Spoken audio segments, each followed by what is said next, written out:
Hello friends, welcome to LTX classes and welcome to 27th October daily Hindu news analysis. So friends, ఈ వీడియోలో మనము 27th October Hindu news పేపర్లో publish అయినటువంటి important ఆర్టికల్స్ని ఈ వీడియోలో మనం అనాలిసిస్ అయితే క్యారీ అవుట్ చేద్దామండి. Let us start the discussion. So friends, before going to that, our app is LTX classes which you can download it from our play store నుంచి, from the play store నుంచి మీరైతే కనుక download చేసుకోవచ్చు మన యాప్ని. And ఒకవేళ ఈ క్లాస్కి సంబంధించినటువంటి పీడిఎఫ్ కనుక మీకు కావాలి అని అనుకుంటే యాప్ డౌన్లోడ్ చేసుకున్న తర్వాత ఫ్రీ పీడిఎఫ్స్ అనేటువంటి కోర్స్ ఉంటుంది. ఆ కోర్సును మీరు ఏంటంటే ఎన్రోల్ అయితే కనుక it is free to enrol. So once you enrol it, so we will upload these particular PDFs in to this particular course and అక్కడ నుంచి మీరు అయితే కనుక డౌన్లోడ్ చేసుకోవచ్చు అండి. అండ్ అలాగే అకేషనల్లీ యూపీఎస్సీ పర్స్పెక్టివ్లో సమ్ ఇంపార్టెంట్ వీడియోస్ని కూడా మనం ఏంటి అని అంటే కనుక ఈ ఫ్రీ పీడిఎఫ్స్లో మనం ఏంటంటే అప్లోడ్ చేయబడడం జరుగుతుంది. So from there you can watch those videos as well. So without any time waste, so you can download this particular app and let's start the discussion moving forward. So coming to the discussion today, so friends, మనము Delhi edition of the Hindu newspaper నుంచి ఆర్టికల్స్ని మనం discuss చేయడం జరుగుతుంది. And అలాగే let us start with the agenda. అసలు ఏం important articles చూడాలి అనేది ఎజెండా చూద్దాము. So first and foremost article, what is the flight protocol for a bomb threat అని చెప్పేసి మనకు ఒక ఆర్టికల్ పబ్లిష్ అయిందండి. బికాజ్ ఎందుకంటే రీసెంట్లీ మల్టిపుల్ ఎయిర్లైన్స్ అయితే కనుక మనకి బాంబ్ థ్రెట్స్ అయితే కనుక రిసీవ్ చేసుకున్నాయి. But at the end of the day all are fake calls, just to fool these particular airlines మాత్రమే ఆ కాల్స్ని అయితే చేయబడడం జరిగింది. So we will look in to this particular article. Second one, $25 million pandemic fund project goes to curb the zoonotic diseases అని చెప్పేసి ఆర్టికల్ publish అయింది. దీని గురించి ఏంటో చూస్తాము. Netanyahu opts for limited escalation against the Iran, we will look in to that. And the fourth important one, very important article, farmers in Madhya Pradesh India's soybean state. So మనకి Madhya Pradesh is often considered as the soybean state of ఇండియాగా మనం అయితే కనుక పిలవడం జరుగుతుందండి. It is battered by the rain and betrayed by the prices. ఈ యొక్క article ఏంటి, దీని పరిస్థితి ఏంటో చూస్తాము. Stubble burning in Punjab Haryana has decreased this year says central government. From the last couple of videos మనం ఏంటి అని అంటే కనుక సుప్రీంకోర్టు ఏ విధంగా ఈ స్టబుల్ బర్నింగ్ గురించి ఈ ఇష్యూస్ మాట్లాడుతోంది, ఏ విధంగా క్రిటిసైజ్ చేస్తోంది పంజాబ్ అండ్ హర్యానా గవర్నమెంట్ గురించి అని చూడడం జరుగుతోంది. Now in this context this is a government version where it is saying that stubble burning in Punjab and Haryana ఏంటంటే కనుక they got decreased this year అని చెప్పేసి మనకి సెంట్రల్ గవర్నమెంట్ అయితే, so they are appreciating these particular north Indian states which we will look into. So these are the important articles that we will look for today and let us start the discussion. So friends, before that, one more announcement. So as I previously said, current affairs are very very important for UPSC perspective, and for current affairs particularly Hindu news analysis Hindu analysis plays a, or Hindu newspaper for that matter, plays a very crucial role. And meeku apart from Hindu, so there are other websites as well, like Press Information Bureau, Down to Earth, Indian Express అని చెప్పేసి మనకి ఏంటంటే different websites ఉంటాయి. అక్కడి నుంచి కూడా మనకి important articles అయితే కనుక పబ్లిష్ అవుతూ ఉంటాయి. మనము ఆ యొక్క డిఫరెంట్ వెబ్సైట్స్ నుంచి వచ్చేటువంటి ఆర్టికల్స్ అన్నిటినీ కూడా ఈ యొక్క కరెంట్ అఫైర్స్ అనేటువంటి కోర్స్ని మనం కాంప్రిహెన్సివ్గా లాంచ్ చేయబడడం జరిగింది. ఇది మీకు యాజ్ పార్ట్ ఆఫ్ దివాళీ సెలబ్రేషన్స్గా 5,000 రూపీస్ ఛార్జ్ చేసేది కేవలం మీకు 4,000 రూపీస్కే మీకు అందుబాటులో ఉంటుంది. And with life time validity తోటి మీకు అయితే కనుక వస్తుందండి. ఈ ఆఫర్ మీకు 31st అక్టోబర్ మాత్రమే. అంటే ఈ కోర్సులో మనం ఏం చేస్తాము అని అంటే డైలీ మీకు నైట్ లైవ్ క్లాస్ జరుగుతుంది. at the rate 9:30 PM you'll have a night live class. So that here we will discuss other important websites నుంచి మనకి ఏం ఆర్టికల్స్ పబ్లిష్ అయ్యాయి అనేటువంటివి కాంప్రిహెన్సివ్గా మనం కొన్ని సెలెక్ట్ చేసుకుని వాటిలో మనం ఇక్కడ డిస్కస్ చేయడం జరుగుతుంది. So and this was a number that you can call if you have any doubts. Yes అండి, that's it. Let's start the first important one. What is the flight protocol for a bomb threat అని చెప్పేసి మనకైతే కనుక article publish అయింది. అయితే important international standard operating procedures ఉంటాయన్నమాట. And అలాగే international లెవెల్లో ఏం ఆర్గనైజేషన్స్, అసలు ఏవియేషన్ ఆర్కిటెక్చర్ ఎలా ఉంది మన కంట్రీలో ఎలా ఉంది, ప్రపంచంలో ఎలా ఉంది, ఏమేం ఆర్గనైజేషన్స్ ఇన్వాల్వ్ అయ్యి ఉన్నాయి, and what are the some expert suggestions ఏంటి. మనం ఏంటంటే ఇప్పుడు రీసెంట్గా ఏమైంది అని అంటే కనుక from the past couple of days several airlines, మొత్తం అన్ని ఎయిర్లైన్స్కి కూడా మనకి ఏంటంటే కనుక బాంబ్ థ్రెట్స్ అయితే కనుక వచ్చాయండి. సో ఈ యొక్క బాంబ్ థ్రెట్స్ రావటం వల్ల మనకి ఏమైంది అని అంటే కనుక the flight operations have been disrupted. As a result ఈ యొక్క ఎయిర్లైన్స్కి it resulted in the severe loss, financial losses and at the same time severe inconvenience to the passengers as well. So in this context మనకి అసలు ప్రపంచంలోనే ఈ యొక్క aviation సెక్టార్ని మనం ఏంటంటే కనుక రెగ్యులేట్ చేయడానికి, so that we will have a safe air travel ఉండడానికి ఒక ఇంపార్టెంట్ కన్వెన్షన్ చేయడం జరిగింది. See in the backdrop of all these incidents definitely this topic will be very important from the UPSC perspective అండి. So మీకు GS paper 3 civil aviation అనేటువంటి topic అండర్లో మీరైతే కనుక దీన్ని కవర్ చేస్తారు.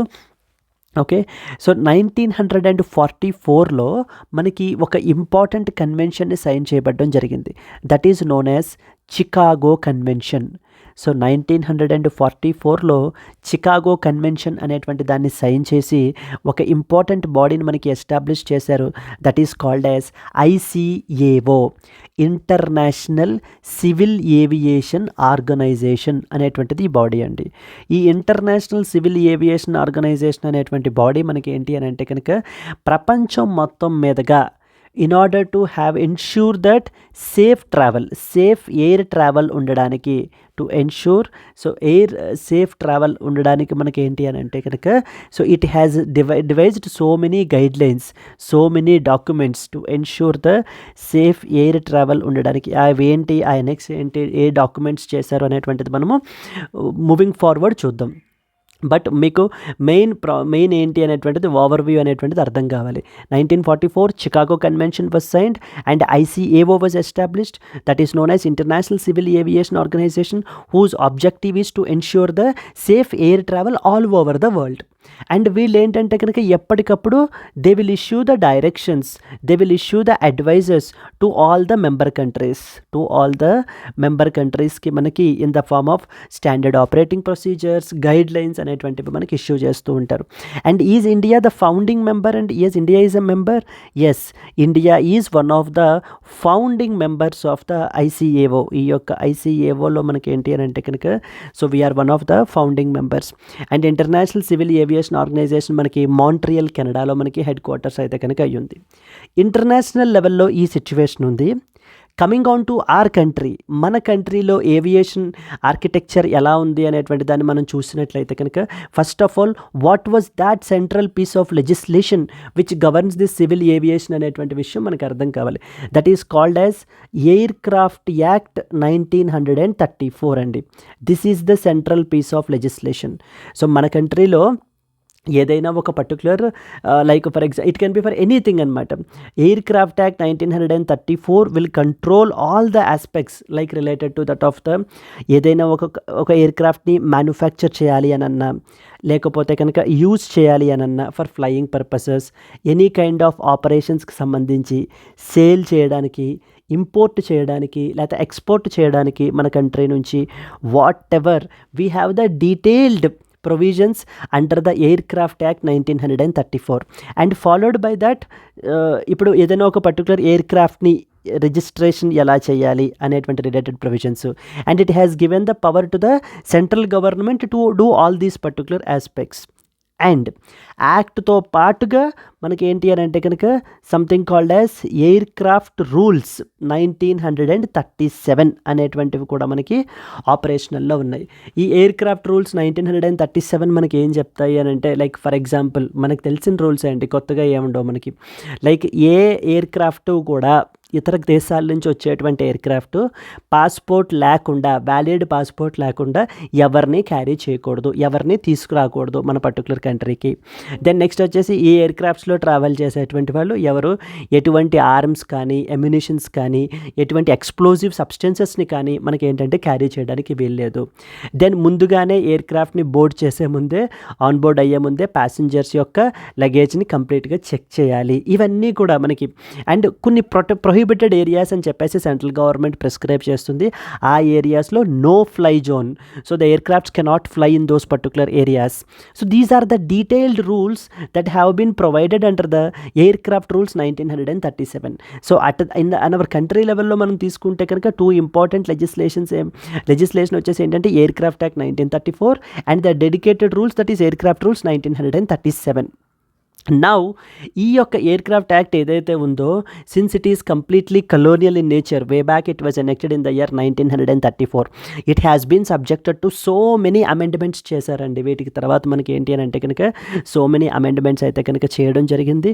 So now in order to completely replace that particular ఆ colonial ఇదిని మనకి తీసేసి ఒక న్యూ పర్టికులర్ యాక్ట్ని మనకైతే కనుక తీసుకుని వద్దామని చెప్పేసి మొన్న ఆగస్టు 2024లో so something called as aircraft bill 2024ని ఇంట్రడ్యూస్ చేయబడడం జరిగింది. ఈ ఎయిర్క్రాఫ్ట్ బిల్ 2024 మనకి ఏం చేస్తుంది అని అంటే, ఇంతకు ముందు ఉన్నటువంటి ఎయిర్క్రాఫ్ట్ యాక్ట్ 1934 ఏదైతే ఉందో దాన్ని కంప్లీట్లీ రీప్లేస్ చేసేసి now it will be governed by, so from now on once this particular passed it will be governed by the aircraft act 2024 will govern అండి. సో దీని యొక్క అదర్ నేమ్ వచ్చేసి మనకి ఏంటి అని అంటే కనుక భారతీయ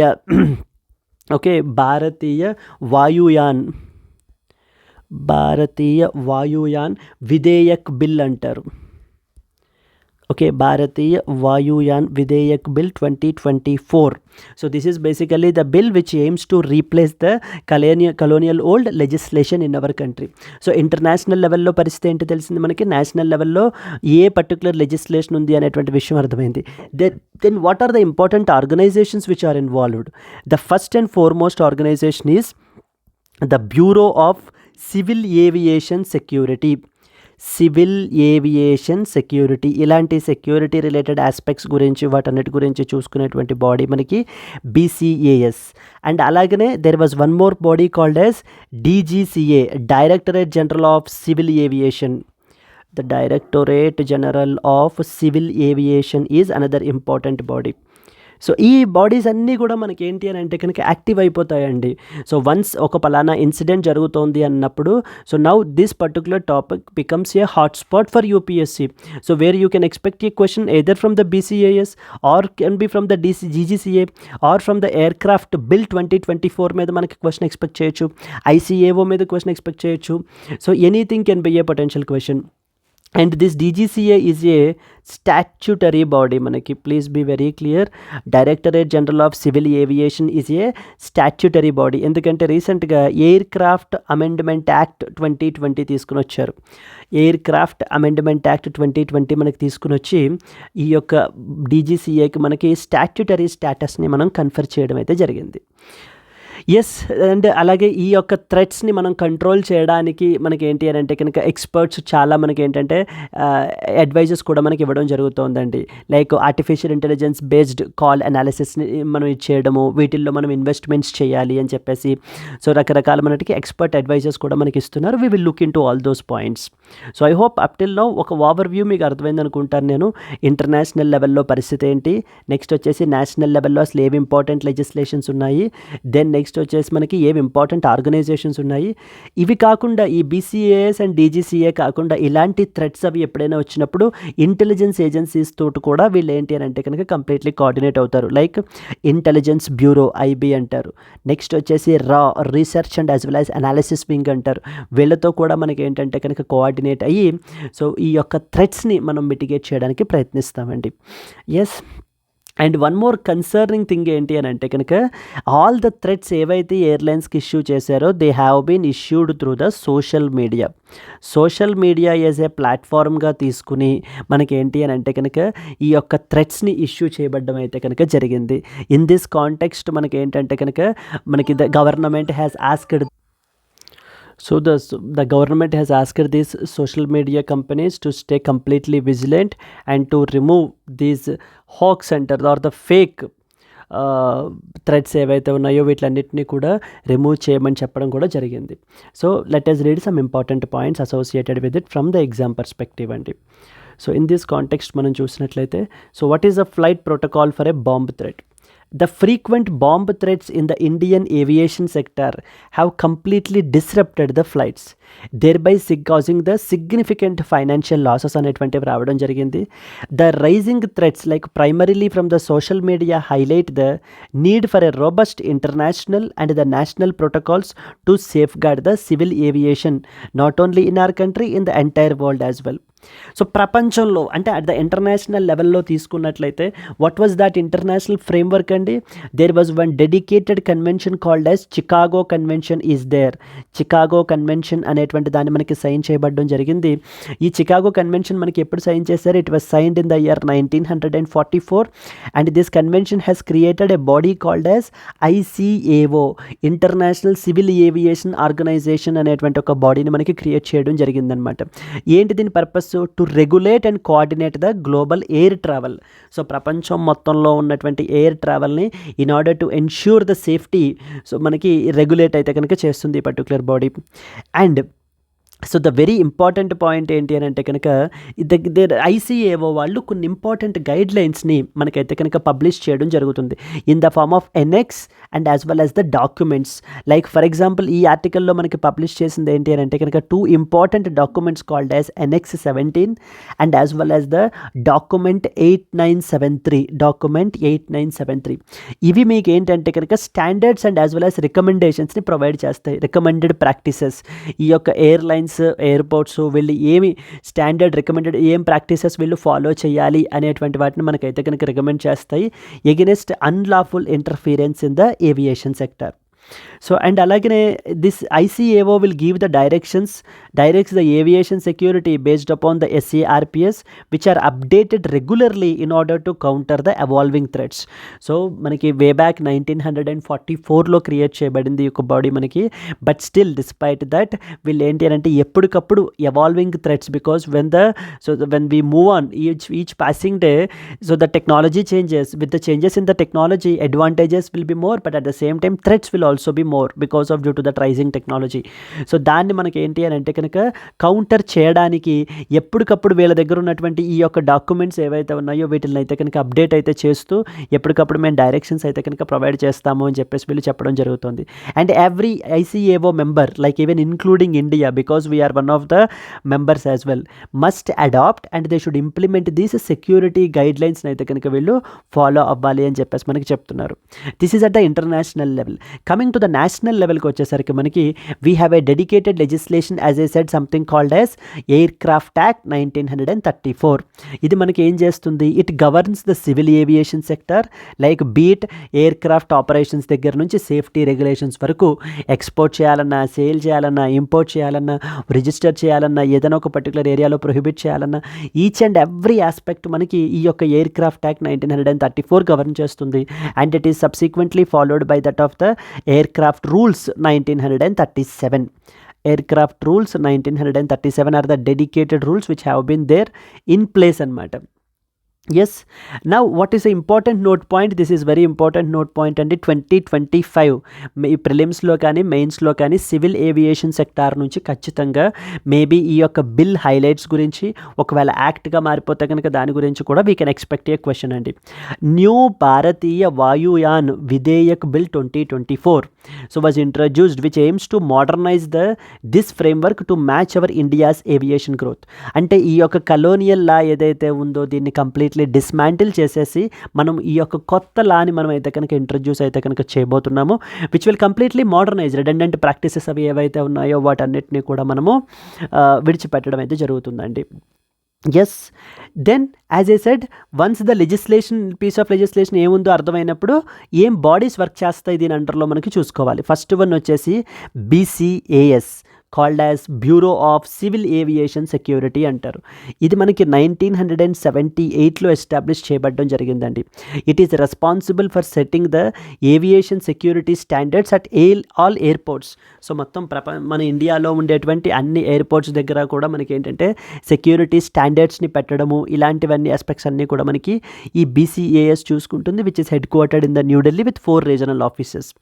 then we have another very important body called as DG DGCA, directorate general of civil aviation, safety related ఆస్పెక్ట్స్ని, ఎయిర్ వర్తీనెస్ని, యాక్సిడెంట్ ఏమైనా జరిగితే కనుక వాటికి సంబంధించినటువంటి ఇన్వెస్టిగేషన్స్ని, ఇవన్నీ కూడా మనకి ఈ బాడీయే కండక్ట్ చేస్తుంది, DGCA అనేటువంటి body. As I previously said, DGCA is a statutory body అండి. DGCA is a statutory body.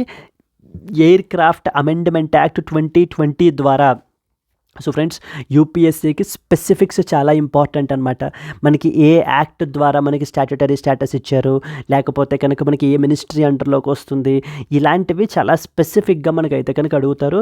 And yes, it was a statutory body and the aircraft amendment act 2020 ద్వారా మనకి ఏంటంటే కనుక దీనికి ఈ బాడీకి స్టాట్యుటరీ స్టేటస్ని కన్ఫర్ చేయబడడం అయితే కనుక జరిగింది. So this is about DGCA and we have the BCAS. ఈ బాడీస్ మనకైతే ఉన్నాయి.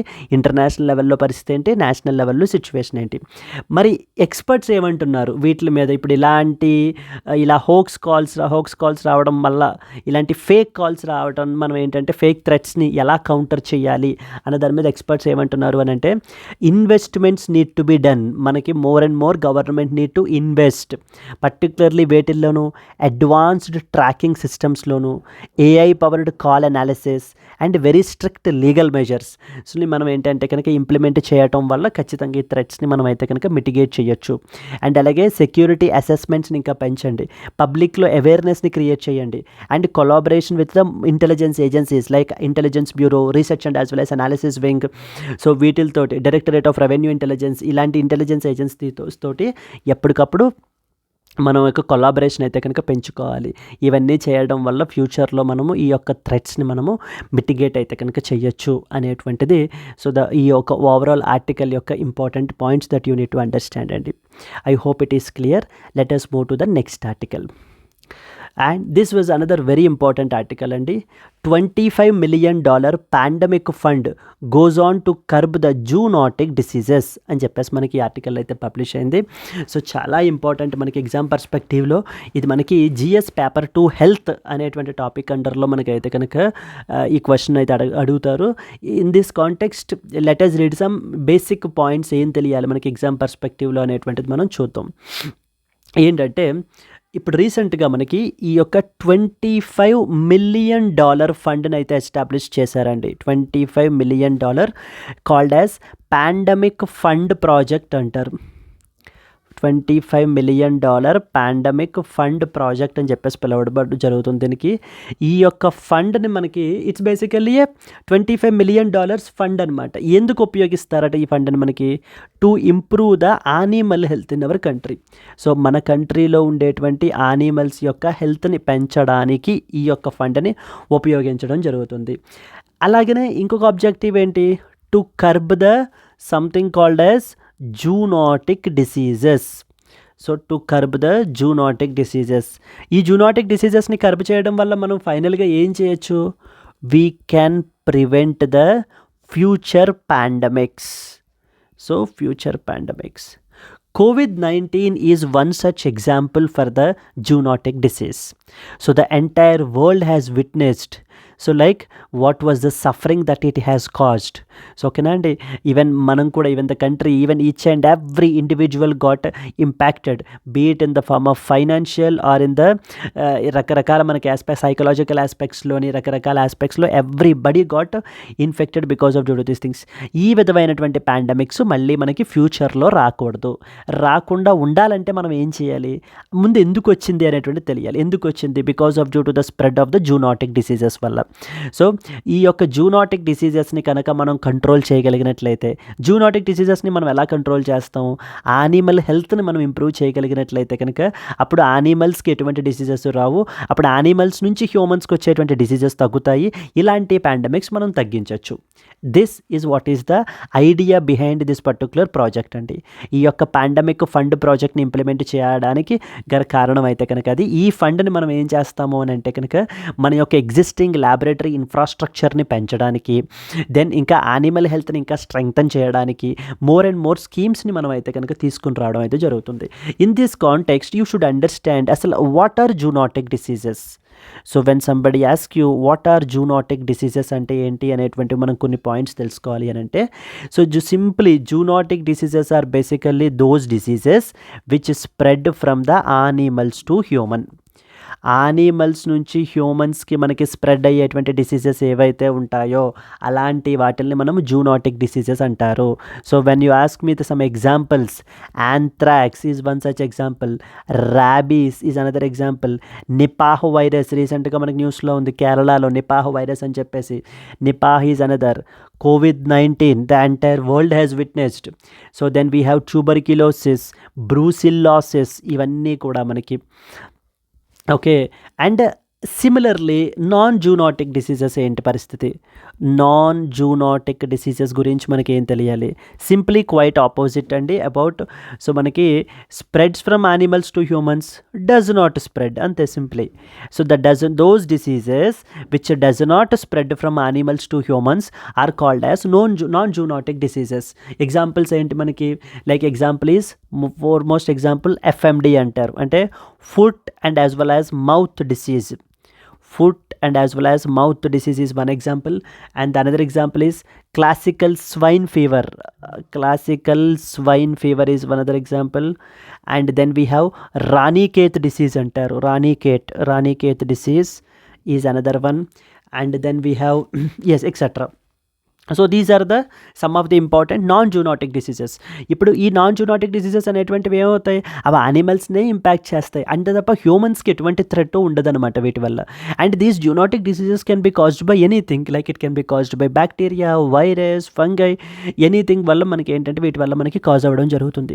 ఐడియల్లీ మనకి ఏంటంటే హ్యూమన్స్కి పర్టికులర్లీ నాన్ జూనోటిక్ డిసీజెస్ వల్ల మనకి పెద్ద ఇబ్బంది లేదు, అంటే ఫ్రమ్ ద హ్యూమన్ పర్స్పెక్టివ్ చూస్తే.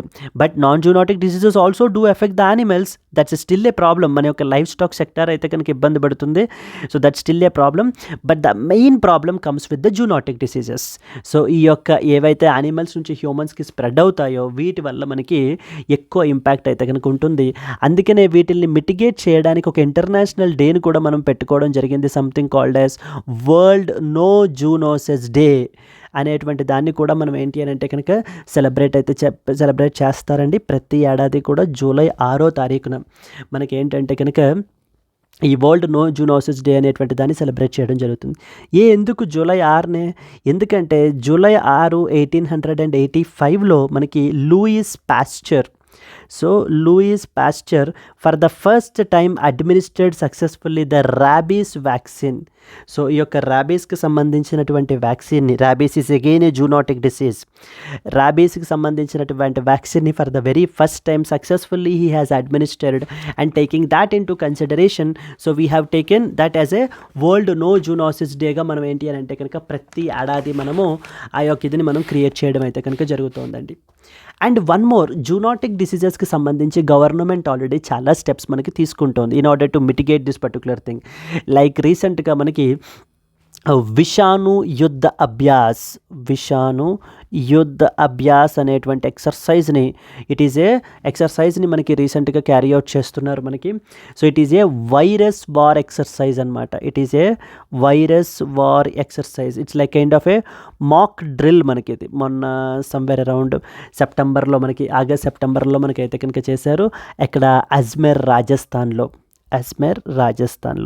అంటే ఈ Vishanu Yuddh Abhyas virus war exercise అంటారు. ఆబ్జెక్టివ్ ఏంటంటే ఆల్రెడీ మనము COVID-19 పాండమిక్ని మనం ఫేస్ చేయడం జరిగింది. So now the weakness of the health system got even exposed. So in this context whenever the future pandemic ఒకవేళ మళ్ళీ ట్రిగ్గర్ అయినట్లయితే కనుక to what extent our health system so will observe and respond అనేటువంటి విషయాన్ని test చేయడానికి, మన యొక్క ప్రిపేర్డ్నెస్ని, future పాండమిక్కి ప్రిపేర్డ్నెస్ని test చేయడానికి మనకి ఈ యొక్క విషాణు యుద్ధ అభ్యాస్ అనేటువంటి ఎక్సర్సైజ్ని మనకి క్యారీ అవుట్ చేయడం అయితే జరిగిందండి. ఇది రీసెంట్గా అజ్మేర్ రాజస్థాన్లో చేశారు. అంటే ఏంటంటే ఇక్కడ కొంతమంది టీమ్ ఆఫ్ ఎక్స్పర్ట్స్ కలిసి ఏదో ఒక వైరస్ నిజంగా బ్రేక్ అయిన అయినట్టు, దెన్ అలాగే ఫస్ట్ ఆఫ్ ఆల్ దాన్ని ఐడెంటిఫై ఎలా చేస్తున్నారు, దెన్ నెక్స్ట్ వచ్చేసి ఆ యొక్క స్ప్రెడ్ని ఎలా కంట్రోల్ చేస్తున్నారు, ఇదంతా ఒక ఎక్సర్సైజ్గా చేస్తారనమాట. దీన్నంతా ఒక ఇండిపెండెంట్ టీం మానిటర్ చేస్తారు. సో టు వాట్ ఎక్స్టెంట్ ఏ విధంగా మినిస్ట్రీస్ అన్ని కోఆర్డినేట్ చేసుకుంటున్నారు, ఇలాంటి ఆస్పెక్ట్స్ అన్నీ కూడా మనకి దీంట్లో కవర్ చేయబడడం జరుగుతుంది. So you are expected to know about the Vishanu Yuddh Abhyas, world no zoonosis day, non zoonotic diseases, zoonotic diseases, and at the same time మనకి what is this $25 million pandemic fund ఏంటి, and the another important point is the pandemic fund. So ఈ యొక్క pandemic fund మీద కూడా మనకి questions అయితే expect చేయొచ్చు మనము. ఇప్పుడు అదే కదా $25 million పాండమిక్ ఫండ్ అని చెప్పేసి అంటున్నారు. అయితే ఈ పాండమిక్ ఫండ్ అనేటువంటి దాన్ని మనకి సెప్టెంబర్ 2022లో ఎస్టాబ్లిష్ చేశారండి. అయితే under the G20 Indonesia presidency, Bali ఇండోనేషియాలో జరిగినప్పుడు during the time of Indonesia's presidency, so this pandemic fund has been established. So దాంట్లో మనకి ఇప్పుడు $25 million అప్రూవ్ చేశారు. $25 million మనకి అప్రూవ్ చేయబడడం జరిగింది. ఈ ఫండ్ ఎక్కడి నుంచి వస్తుంది? G20 పాండమిక్ ఫండ్ అనే దగ్గర నుంచి మనకి $25 million అయితే కనుక మన కంట్రీకి ఫ్లో అవుతాయి. ఈ ఫండ్ని mainly like for the low and as well as middle income కంట్రీస్కి ఉపయోగించాలి. Low and as well as the middle income కంట్రీస్కి ఉపయోగించాలి. ఎందుకు? So that to strengthen their animal health care system. ఆ కంట్రీలో ఉన్నటువంటి ఈ యొక్క సిస్టమ్ని, వాళ్ళ యొక్క కెపాసిటీస్ని మనం ఏంటి అని అంటే స్ట్రెంగ్థన్ చేయాలి. విత్ దట్ మనకి ఏంటంటే ఈ యొక్క యానిమల్ హెల్త్ని పెంచడం వల్ల జూనోటిక్ డిసీజెస్ని తగ్గించవచ్చు. జూనోటిక్ డిసీజెస్ని తగ్గిస్తే ఫ్యూచర్ పాండమిక్స్ని మనం ప్రివెంట్ చేయొచ్చు, ప్రపంచాన్ని కాపాడచ్చు. That is what is the entire idea from this particular thing అండి. అయితే ఇంతకుముందు జూనోటిక్ డిసీజెస్కి సంబంధించి ఏమేం జరిగాయి, like Vishanu Yuddh Abhyas, world no zoonosis day, ఈ ఆస్పెక్ట్స్ అన్నీ కూడా మీకు తెలియాలి.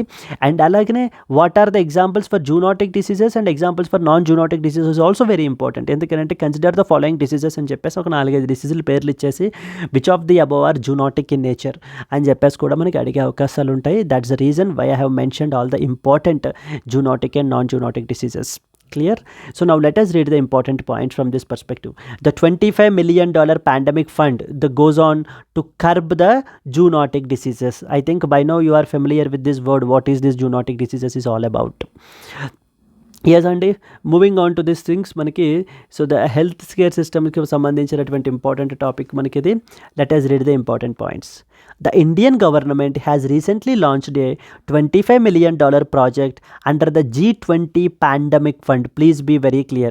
Pandemic Fund has been established under which of the following అని చెప్పేసి మనకు అడుగుతుంటారు. Like G7, G20, United nations, European union, రకరకాల ఆప్షన్స్ ఇస్తారు. It was like under the G20 Pandemic Fund. Objective ఏంటి? To strengthen the animal health security in our country and reduce the zoonotic diseases. So in collaboration with that of the global institutions. So the first and foremost, it aims to minimize the risk from the diseases which are mainly transmitted from that of the animals to humans, thereby protecting our public health. And the second important entity, it is funded by the G20 Pandemic Fund. Even not only the G20 Pandemic Fund and we have taken the help partnership from the World Bank, Asian Development Bank, Food and Agricultural Organization. Even వాళ్ళు కూడా ఈ ప్రాజెక్ట్లో మనకి partner అయి ఉన్నారనమాట. These 3 agencies, World Bank, Asian Development Bank and Food and Agricultural Organization. It is funded by the G20 Pandemic Fund in partnership with the Asian Development Bank, ADB, World Bank, and as well as the Food and Agricultural Organization. And that to be completed by the August 2026 నాటికి మనకి ఏంటి అని అంటే కనుక fulfil చేయాలి అనేటువంటిది ఆలోచన. ఏం చేస్తారు? ఈ ఫండ్ తీసుకుంటాం, సరే ఈ ఫండ్తో ఉపయోగించి మనం ఏం చేస్తాం? ల్యాబొరేటరీ అప్గ్రేడ్స్ చేస్తాం. Like expansion and the modernisation of the animal health laboratories so that to improve the disease detection and as well as the management. So ఈ డిసీజెస్ని మనం కొంచెం తొందరగా డిటెక్ట్ చేసి మేనేజ్ చేసే విధంగా మన యొక్క క్యాపబిలిటీస్ని మనం అయితే కనుక స్ట్రెంగ్తన్ చేసుకోవడం అయితే జరుగుతుంది. And similarly surveillance, strengthen the disease surveillance and cross border collaboration for a more integrated response. And with respect this thing, capacity building అంటే స్కిల్ ఎన్హాన్స్మెంట్. ఉండేటువంటి పీపుల్ ఎవరైతే ఉంటారో మ్యాన్ పవర్, వీళ్ళకి మనం ఏంటంటే కనుక ఈ ఫండ్ని ఉపయోగించి స్కిల్స్ని పెంచుతాం. So that more and more man power means more and more human resource means these people can do more and more research equivalents to మనకి ఏంటంటే కనుక it may result into the so the more and more preparedness మనం ఇంకా ముందుగానే detect చేయడానికి. So like for example training initiatives to build the capabilities in monitoring and the managing the zoonotic డిసీజెస్ని చేయడం అయితే కనుక జరుగుతుందట. It focuses on protecting mainly the small holding farmers, particularly women, from the disease outbreaks affecting the livestock. Climate change and as well as the public health. Climate change has today raised the prevalence of these zoonotic diseases, thereby necessitating the robust framework for the prevention and as well as the control. So now the climate change is also one more important culprit with respect to the rise of these zoonotic diseases అని చెప్పేసి మనకి చెప్పడం జరుగుతుందండి. So and integrate support the better risk assessment, decision making and communication in the animal health. And ఈ యొక్క మనకి implementation వచ్చేసి ఏంటంటే it is spearheaded by department of animal husbandry and dairying to create a resilient health framework and protect against the pandemic. Aligns with the international health standards, thereby recognizing the India's high vulnerability to the zoonotic diseases. Global Health Security Index, for example, Global Health Security Index is something that index recently published. According to that particular index, our score is 42.8 and which shows that India is more vulnerable to these zoonotic diseases. So in this context మనకి ఏంటంటే కనుక మనం ఇంకా additional మెజర్స్ని మనం అయితే కనుక తీసుకోవాలి.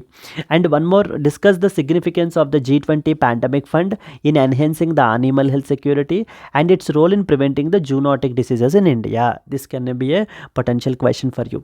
So and one more important point ఏంటంటే కనుక మనకి ఇక్కడ so there is something called as livestock census 2024.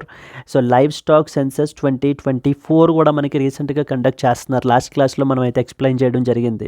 So livestock census ఏంటి, ఎన్నో livestock census, అసలు ఆబ్జెక్టివ్ ఏంటి, ఎందుకు కండక్ట్ చేస్తున్నాం మనని, ఇప్పుడు ఎందుకు కండక్ట్ చేస్తున్నాం, ఇప్పుడు మనకి అసలు లైవ్ స్టాక్ ఏమేమి ఉన్నాయి అనేటువంటి విషయం మనకి అర్థమైంది అనుకోండి, అప్పుడు వీటి నుంచి మనకి ఏ విధంగా మనం వీటి యొక్క హెల్త్ని ఇంకా ఎడిక్వేట్గా మెయింటైన్ చేయొచ్చు, సో దట్ ఈ జూనోటిక్ డిసీజెస్ యొక్క ప్రివలెన్స్ని మనం తగ్గించవచ్చు అనేటువంటి ఒక అవగాహన government can have more and more informed decision making అయితే కనుక తీసుకోగలదు. This is the another important article that you are expected to know about అండి. Yes, moving on to the next one. So friends, before that there was a small announcement. So UPSC General Studies Prelims come mains మీకు ఏంటి అని అంటే కనుక live plus recorded classes అయితే కనుక వస్తాయి. So fee మనం దీనికి ఛార్జ్ చేసేటువంటిది 30,000 రూపీస్ అండి, but you can get it at just 24,000 rupees. So even though you are an absolute beginner, so మీకు అసలు యూపీఎస్సీ గురించి ఏం తెలియకపోయినా, సో అండ్ అలాగే if you feel directionless, ఎటువంటి డైరెక్షన్ లేదు, అసలు నాకు ఎలా వెళ్ళాలి చేయాలి అనేటువంటి ఇది తప్పనైతే ఉంది కానీ బట్ అనుకున్నట్లయితే కనుక but I'm unable to do it అనుకుంటే కనుక then definitely you can look in to this particular course అండి. ఇది మీకు లైఫ్ టైం వ్యాలిడిటీ తోటి వస్తుంది. 31st అక్టోబర్ వరకు మాత్రమే మీకు వ్యాలిడ్. ఇక్కడ స్క్రీన్ మీద కనిపించేటువంటి నెంబర్కి మీరు కాల్ చేస్తే మీకు ఏ విధమైన డౌట్స్ ఉన్నా కూడా క్లియర్ చేసుకోవచ్చు. Similarly apart from GS paper, optionals are also very important. So we provide the all popular optionals అన్నీ కూడా మనం ప్రొవైడ్ చేయబడడం జరుగుతుంది. Like under the programme called optional infinity, PSIR, political science and PubAd, sociology, anthropology, Telugu literature అన్నీ కూడా. ఇది మీకు 25,000 రూపీస్కి మీకు అవైలబుల్ ఉంటుంది. But as part of Diwali celebrations you can get it at just 20,000 rupees with life time validity. 31st October వరకు మాత్రమే మీకు వ్యాలిడ్ అండి. సో యాజ్ యూజువల్ ఇక్కడ నెంబర్ మీరు స్క్రీన్ షాట్ అయితే తీసుకోవచ్చు. So that you can call on to this number for any doubts. Moving on to the next one. Netanyahu opts for limited escalation against the Iran అని చెప్పేసి మనకి article అయితే publish అయింది. So we need to look in to this one. Yes అండి, Netanyahu opts for limited escalation against Iran. So very బ్రీఫ్గా, so in a very short ఫామ్లో మనం discuss చేయాలి అని అంటే కనుక అసలు కొన్ని ఇంపార్టెంట్ పాయింట్స్ అసలు ఏంటి, వాట్ ఈస్ హ్యాపెనింగ్ అనేటువంటిది మనం చూసుకున్నట్లయితే కనుక so here we have 2 countries అండి. The first one is Iran and the second one is Israel. The first one is Iran and as well as second one is Israel.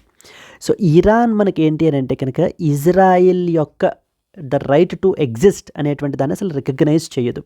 So it basically does not recognise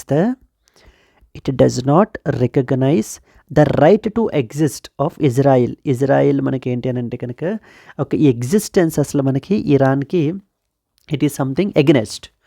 so because ఎందుకని అని అంటే కనుక ఈ యొక్క Palestinian టెరిటరీస్ని వీటిని కూడా occupy చేసుకుని మనకి ఏంటంటే 1948లో మనకి ఇజ్రాయిల్ అయితే కనుక క్రియేట్ అయ్యింది అని చెప్పేసి.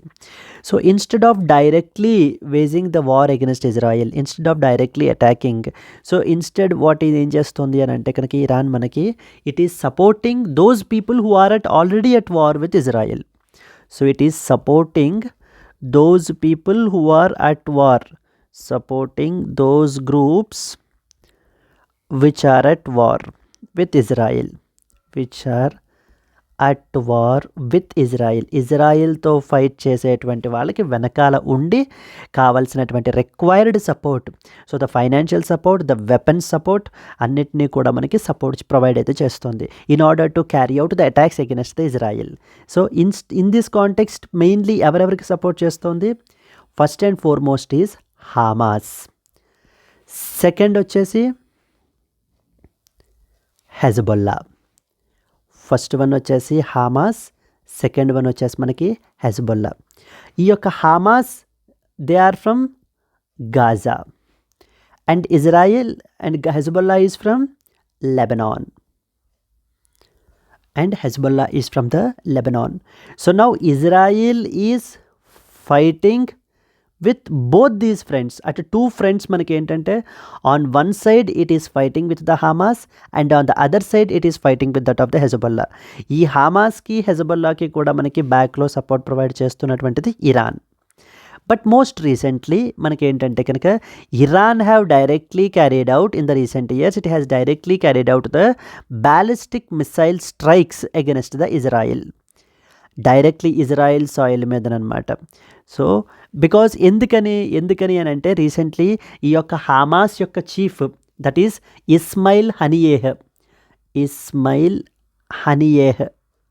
Who is the chief of Hamas. And అలాగే హెజ్బొల్లా విషయానికి వచ్చేసరికి there was Hassan Nasrallah is another important person. Hassan Nasrallah, Ismail Haniyeh is the chief leader of the Hamas, Hassan Nasrallah is the leader of the Hezbollah. వీళ్ళ ఇద్దరిని కూడా మనకి ఏంటి అంటే and one more Iranian commander, వీళ్ళ ముగ్గురిని కూడా ఏంటంటే కనుక ఇజ్రాయిల్ యొక్క డిఫెన్స్ ఫోర్సెస్ ఏంటి అని అంటే కనుక they have assassinated. So now in order to counter as a రెస్పాన్స్గా వీళ్ళ యొక్క అటాక్స్కి కౌంటర్గా మనకి ఏంటంటే కనుక Israel has strike with the ballistic missile strikes అని అయితే కనుక ఇజ్రాయిలీ సాయిల్ మీద క్యారీ అవుట్ చేసింది. నౌ యాజ్ ఏ రెస్పాన్స్గా మనకి నౌ ఇప్పుడు Israel is attacking the missiles on Iran. But they are saying that these are very precise and these are very targeted.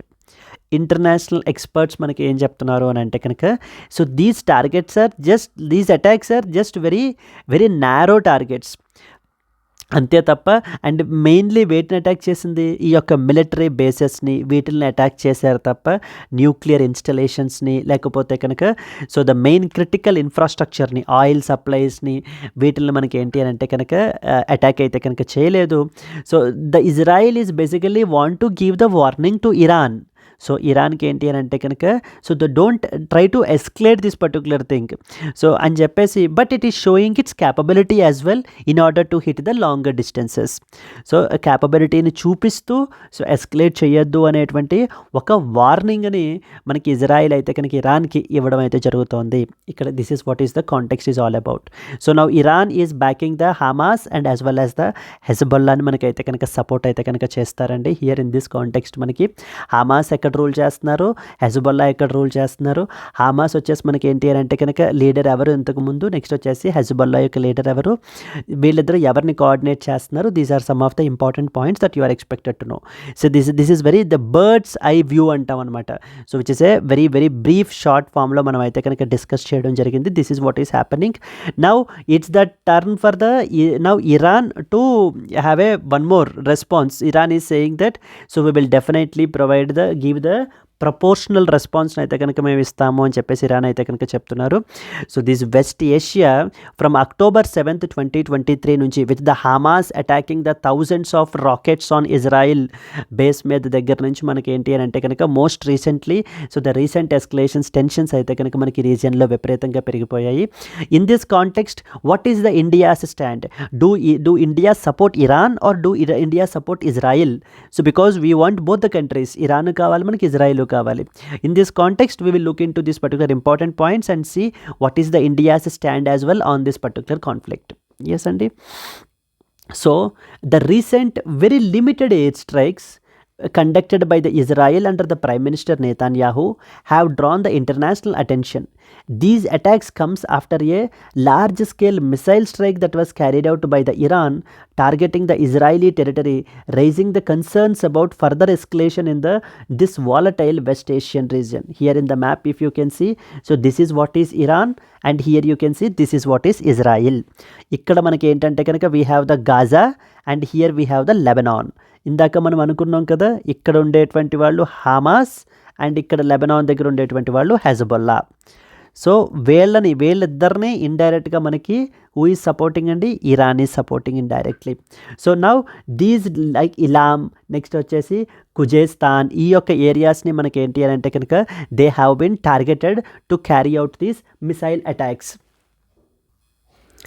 Yes అండి, this is the small bird's eye view అనమాట మనకి. So in response to the Iran's missile strike which hit at least 2 Israeli military bases, Israel carried out 3 waves of air strikes like targeting the various military sites in Tehran, Karaj, ఇస్ఫాహన్ and as well as the Shiraz. ఈ ప్లేసెస్లో మనకి ఏంటి అని అంటే కనుక అటాక్స్ని అయితే carry out చేయబడడం జరిగింది. The IDF Israeli defence forces conducted the precision strikes against the Iranian military facilities like including the air defense systems, ballistic missile production and drone manufacturing. Ante tappa not nuclear installations ni kanivandi, because when these were targeted it results into that of the huge regional war kinda manakaithe kanaka maaripotundi anamata. Just to serve as a warning, so message ga manaki ivvadaniki maatrame manaki entante kanaka these installations have been these facilities have been targeted andi. So now Israel's response marked a shift from the earlier covert operations, so as the IDF publicly acknowledged the strikes. So this suggests that Israel intends to send a clear warning message to Iran, signaling that further provocations will not be tolerated. So ee vidhamainatvanti attacks ni carry out chesinatlaithe kanaka in future this will not be tolerated and it will be befitting reply అనేటువంటిది response అనేటువంటిది ఇంకా so heavy డ్యామేజెస్ని, heavy క్యాజువాలిటీస్ని cause చేసే విధంగా ఉంటుంది అని చెప్పి మనకి చెప్పడం. ఇరాన్ ఏ విధంగా దీన్ని ఎక్నాలెడ్జ్ చేస్తున్నారు? Iran acknowledged the Israeli aggression but downplayed its impact, stating that life was normal in the affected areas. So ఏ ఏరియాస్లో మనకైతే కనుక ఎఫెక్ట్ అయిందో it was completely as usual. So అంత వాళ్ళు చెప్తున్నంత ఇంపాక్ట్ అయితే కనుక ఏమి క్రియేట్ అయితే కనుక చేయబడలేదు. Only very limited damage. It's mainly because of due to the Iran's defence system has able to intercept all those particular strikes easily అని చెప్పి మనకి ఇరాన్ అయితే చెప్తున్నారండి. Then US has deployed the third, this is very important and exam perspective lo manaki terminal high altitude area defense system antaru. In support of Israel manaki United States of America enti ante kanaki ఈ యొక్క third weapon సిస్టమ్ని Israel వాళ్ళకి support కింద ఇవ్వడం జరిగింది. To Israel with around 100 soldiers stationed to support the Israeli defense, signaling the Washington's intent to deter the further Iranian aggression, so while discouraging the Iran from escalating the situation. What is very important is what is the India's stand on the Iran-Israel conflict. This is something that you are expected to know about. So we have both the strategic interests. We want Israel on one side and we want Iran on the other side. Manaki rendu countries kavalandi has a traditionally maintained neutrality in such conflicts. Because Iran ఎందుకు కావాలి మనకి? Iran is an essential partner in the India's Chabahar port development. So India is developing something called as Chabahar port in Iran, so to access the central Asia. So central ఏషియాకి to bypass the Pakistan and to access the central Asia more easily. Central Asia and ఆఫ్ఘనిస్తాన్ని మనం access చేయడానికి ఈ యొక్క Chabahar పోర్ట్ని అయితే కనుక develop చేయడం జరుగుతోంది, and as well as energy trade. మరి ఇజ్రాయెల్ ఎందుకు కావాలి? Particularly from the defence technology పర్స్పెక్టివ్లో. Israel Israel is a very significant defense partner of our country, providing the military technology to our India. In this context, Iran and as well as Israel on both the sides, so India cannot take the sides, and definitely India will not do that. So మనం ఎందుకనంటే మనం చెప్పడం ఒకటే అనమాట, India has consistently advocated for peaceful resolution is the need of the hour through diplomacy, and stressed the importance of regional stability in the West Asia, which is vital for energy security and as well as the welfare of the Indian diaspora as well. New Delhi is likely to call for restraint from both the sides and emphasized the need for dialogue in order to further avoid the escalation. So అది Russia Ukraine conflict అయినా లేకపోతే Iran Israel conflict అయినా కూడా we don't take sides. So we always take the side of peace. So peace side మనం ఏంటి అని అంటే కనుక సపోర్ట్ చేసి డైలాగ్ అండ్ డిప్లొమసీ ద్వారానే మీరు ఇప్పుడు రెజల్యూషన్ని ఇది చేయాలి తప్ప, so you should restraint from pursuing these violent యాక్షన్స్ని తీసుకోవడం అనేటువంటిది కరెక్ట్ కాదు అని చెప్పి ఇండియా యొక్క స్టాండ్ అయితే కనుక మనకు ఉందండి. See here you need to be very clear that it is not directly supporting Iran or not directly supporting the Israel, it is directly supporting advocating the peace. Since as a responsible country మనకేంటి అని అంటే కనుక so we are advocating dialogue and as well as diplomacy ద్వారానే మనము achieve అయితే కనుక చేయొచ్చు. ఈ యొక్క సొల్యూషన్ అనేటువంటిది అక్కడ ఉంటుంది. డైలాగ్ అండ్ డిప్లొమసీలో సొల్యూషన్ ఉంటుంది తప్ప బ్యాటిల్ గ్రౌండ్లో సొల్యూషన్ ఉండదు అనేటువంటిది మన యొక్క స్టాండ్ అండి. I hope you got some idea about with respect to this article. So moving forward to the next one. Farmers in Madhya Pradesh, India's soybean state, battered by the rain and as well as the betrayed by the prices. So soybean is one of the very important oil seed అండి. మనకి oil seed క్రాప్గా మనం అయితే కనుక consider చేయడం జరుగుతుంది. So with respect to సోయాబీన్కి సంబంధించి మనం తీసుకున్నట్లయితే కనుక కొన్ని ఇంపార్టెంట్ పాయింట్స్ ఎగ్జామ్ పర్స్పెక్టివ్లో మీకు పర్టికులర్లీ ఫ్రమ్ ద ప్రీ ఓరియంటెడ్లో కూడా అడుగుతారు మనకి క్వశ్చన్స్ని.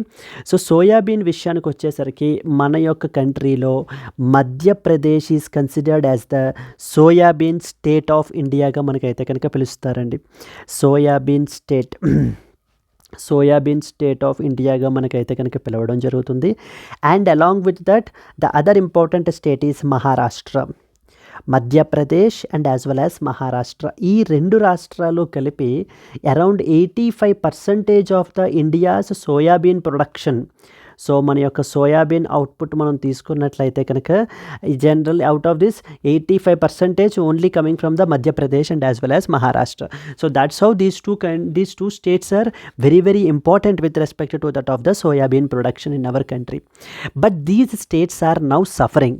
The farmers from these particular regions are suffering because of due to the rainfall, inadequate rainfall, లేకపోతే కనుక మనకి ఏంటి అంటే because of due to the prices.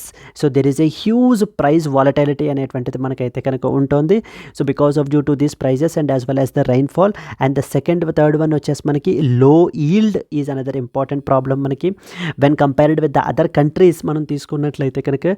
So our country has very low yield with respect to that of the సోయాబీన్కి సంబంధించినటువంటి ప్రొడక్షన్కి సంబంధించి. And the next important problem is climate change. So the other important reason which is resulting in to that of this లో yield అవి కూడా రావడానికి మనకు కారణం ఏంటి అని అంటే కనుక ఈ యొక్క క్లైమేట్ చేంజ్ వీటి వల్ల. ప్రపంచం మొత్తంలోనే ఇండియా మనకి 4th పొజిషన్లో ఉందండి with respect to that of the soybean ప్రొడక్షన్కి సంబంధించి మనం తీసుకున్నట్లయితే కనుక. Like we have the United States of America, then we have the Brazil and then we have the Argentina. 2 South American countries and 1 North American country, and India is in the 4th position with respect to that of the soybean. So oil seeds విషయానికి వచ్చేసరికి మనకి ఏంటి అని అంటే కనుక around 50 to 60% of the oil seeds we are import అండి, మనం import చేసుకుంటాం అనమాట. Particularly from the South East Asian nations like Indonesia and as well as the Malaysia. Crude oil, crude oil కానివ్వండి, పామ్ ఆయిల్ కానివ్వండి. So palm oil is one such main crude palm oil అంటాం. This is one of the important import that we import from these regions like Indonesia and as well as Malaysia. So ఈ యొక్క oil సీడ్స్లో మన యొక్క డిపెండెన్సీని తగ్గించడానికి, అంటే import డిపెండెన్సీని తగ్గించడానికి national mission on edible oils అని చెప్పేసి మనం అయితే కనుక తీసుకుని రావడం అయితే కనుక జరిగింది. దీనికి సంబంధించి ఏంటి అనేటువంటిది ఇంపార్టెంట్ పాయింట్స్ మనం స్టడీ చేద్దాం. ఎస్, సో ఓవరాల్కి ఎగ్జామ్ పర్స్పెక్టివ్లో మీకు ఏం తెలియాలి అని అంటే కనుక Madhya Pradesh is the leading producer of the soybean in our country, followed by that of Maharashtra, where 85% of the India's soybean production is coming from these two states. And there are important problems like the irregular rainfall, prices, low yield, climate change. So and India is in the 4th position with respect to that of the soybean production. And compared to the low yield విషయానికి వచ్చేసరికి కూడా మనకి మిగతా దేశాలతో compare చేసుకుంటే కనుక so our productivity is very less. In this context, let us read some important points. This article highlights the different challenges that are being faced by the soybean farmers. So soybean farmers face చేసేటువంటి challenge particularly in the state of Madhya Pradesh, which is considered as the India's largest soybean producing state in our country, because of due to the erratic rainfall, poor yield, high input costs, అంటే సో input costs అవి విపరీతంగా పెరిగిపోతూ ఉండటం వల్ల and the better price realisation లేకపోవటం వల్ల so these farmers are struggling అండి, and unremunerative market prices. It also discussed the efforts to boost the domestic oilseed production to reduce the dependency on the imports. So imports మీద మనం ఏంటంటే కనుక డిపెండెన్సీని తగ్గించుకోవడానికి కూడా we have launched one national mission as well.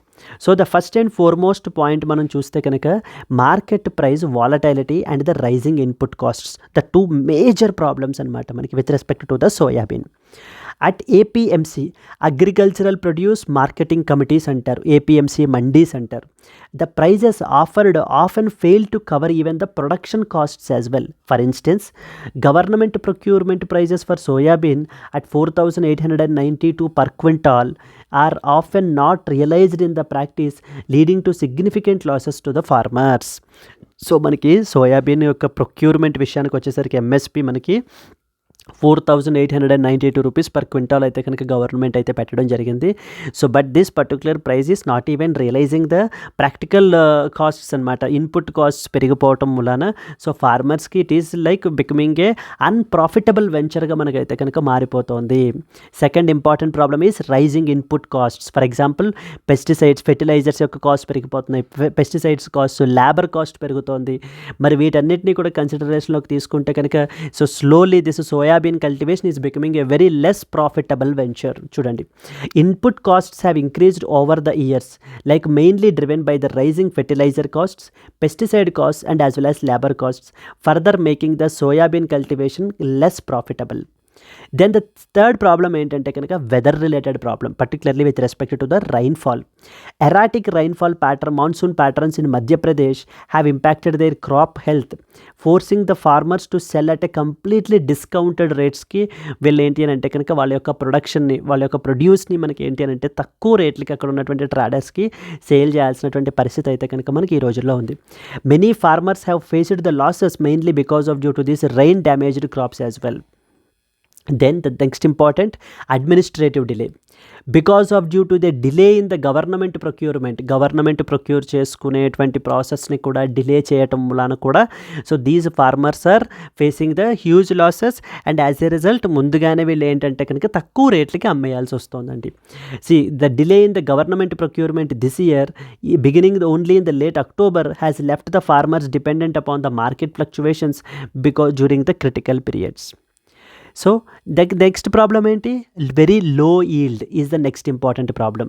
For example, విత్ ఎగ్జాంపుల్తో మనం చూసుకుంటే India's soybean productivity is among the lowest globally, ప్రపంచం మొత్తంలో, with an average yield of 900 to 1200 kg per hectare అనమాట. పర్ హెక్టార్కి మనం కల్టివేట్ చేసేటువంటిది ఏంటంటే కనుక 900 to 1200 per kg అండి. But when compared with the top countries like Brazil and United States of America, సి 3564 per kg per hectare in Brazil and 2800 kg per hectare in the United States of America.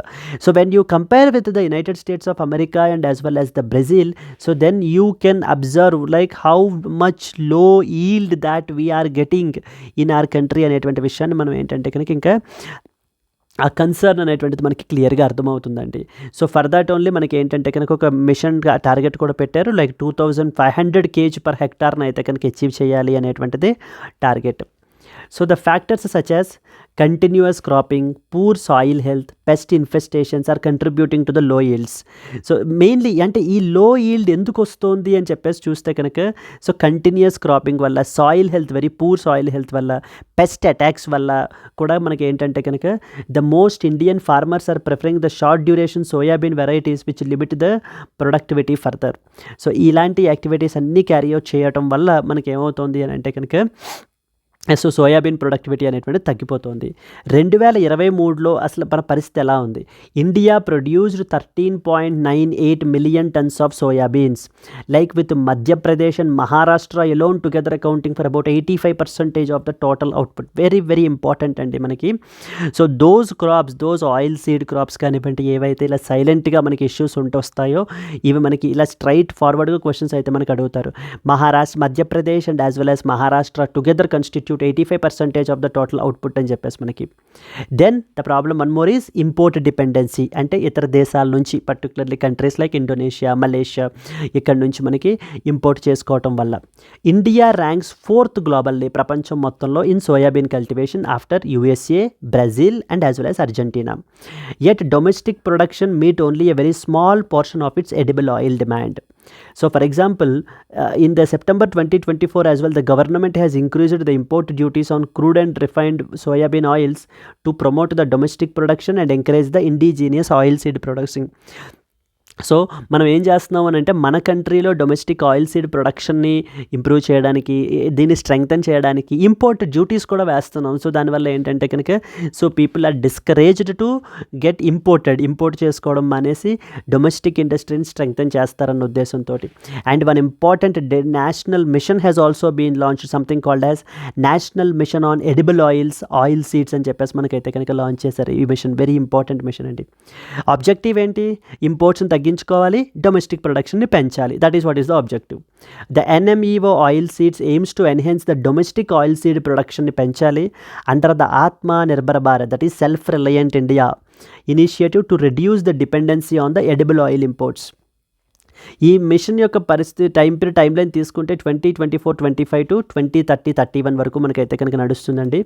It seeks to increase the edible oil production in our country, like they have a target as well, like 25.45 million tons అయితే కనుక achieve చేయాలి.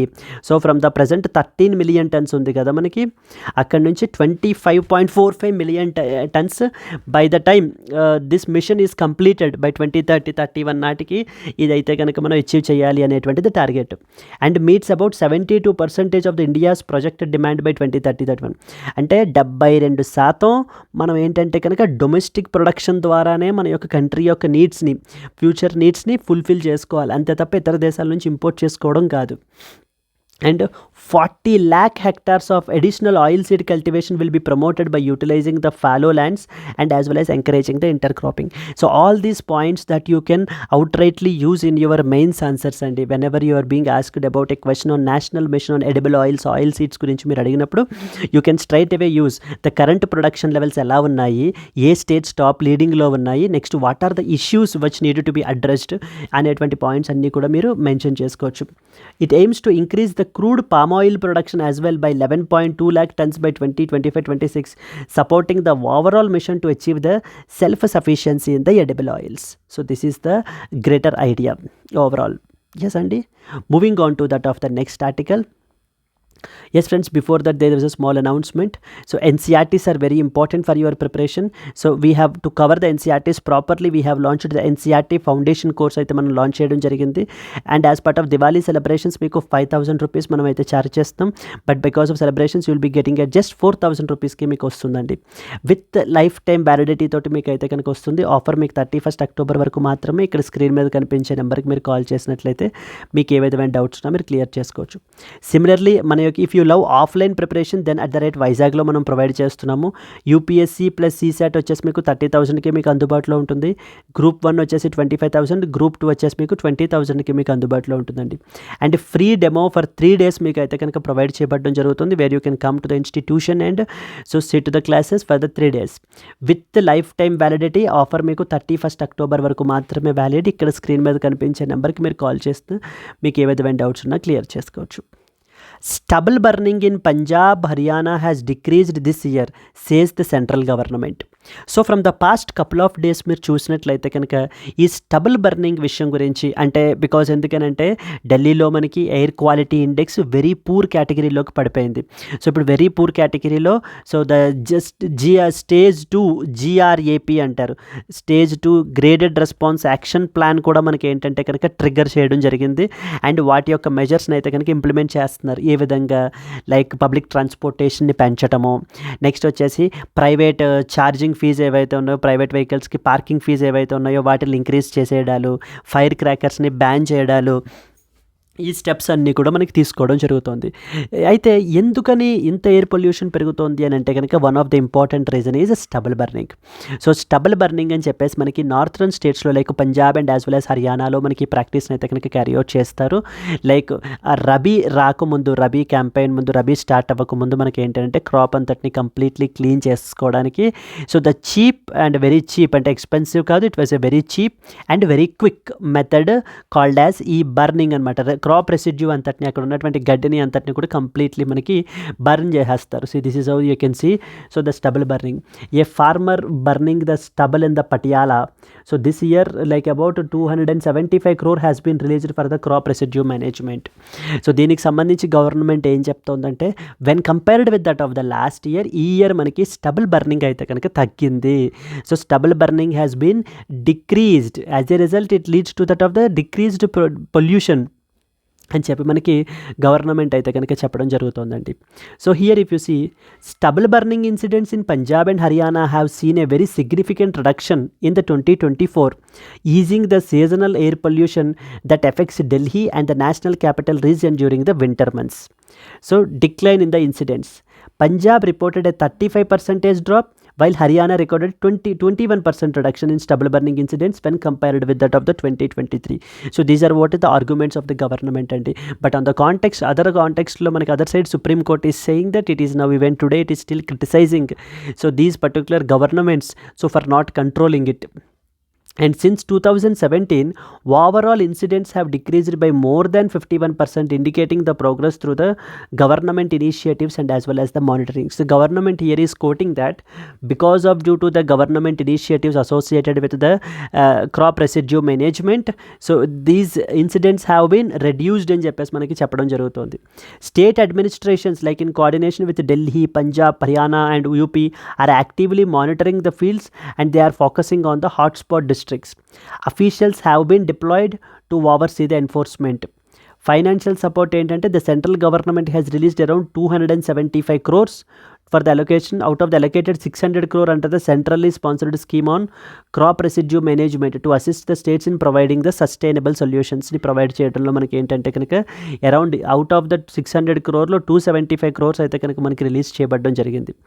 This scheme promotes in situ and ex situ crop residue management through financial aid to farmers, cooperatives and as well as the farmer producer ఆర్గనైజేషన్స్కి మనకి ఏం చేస్తున్నాము అని అంటే other alternative practices instead of burning so we are focusing on the other alternative methods అండి.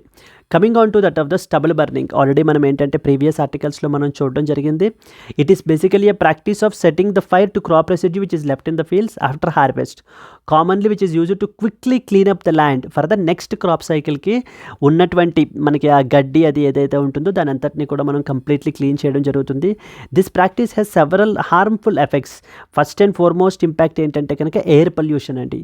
It often results in the particulate matter 2.5 ఇలాంటి మనకి ఏంటంటే అనేది కనుక ఈ యొక్క పొల్యూటెంట్స్ని మనకి రిలీజ్ చేస్తుంది. As a result it is causing the respiratory డిసీజెస్ని మనకి పెంచడం అయితే జరుగుతుంది. సెకండ్ వన్ సాయిల్ని మనకి ఏంటంటే సాయిల్ హెల్త్ మనకి పాడైపోతుంది దీనివల్ల. సాయిల్ న్యూట్రియంట్స్ ఏవైతే ఉంటాయి like nitrogen, potassium, sulphur leading to the lower fertility. So then the comes crops are getting damaged. The formation of the ground level ozone will affect the plant growth by damaging the leaves and distributing the photosynthesis. And finally health issues, respiratory problems, eye irritations, so chronic diseases like asthma and bronchitis ఇవి మనకి ఏంటంటే కనుక పెరిగిపోవడం అయితే జరుగుతుందండి because of due to this stubble burning. So therefore the other alternative techniques, so even though they're little expensive, the government have to actively engage all the partners and even if required private sector ని కూడా మనకి ఏంటంటే కనుక loop in చేసుకుని so we have to clear this. ఇది మనం clear చేసి ఏంటి అంటే కనుక ఎయిర్ క్వాలిటీని ఇంప్రూవ్ చేయాలి. That is what is the concept. Clear అండి. I hope you have enjoyed the class అండి.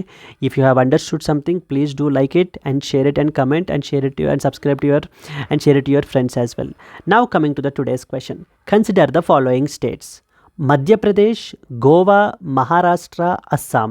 Okay, which of the above states together constitutes 85% of the soybean output in our country? ఏ రెండు states మనకి ఏంటంటే కనుక soybean ప్రొడక్షన్లో around 85% మనకి ఏంటి అని అంటే కనుక together constitutes 1 and 2 only. So that means Madhya Pradesh and Goa only. 2 and 3 only, that is Goa and Maharashtra only. So the next 1 and 3 only, Madhya Pradesh and Maharashtra only, none of the above. So if you know the answer, please do comment your answer Andy. And at the same time, if you have liked the video, please do like it, and let's meet again tomorrow. Until then, happy learning, all the best, bye bye Andy.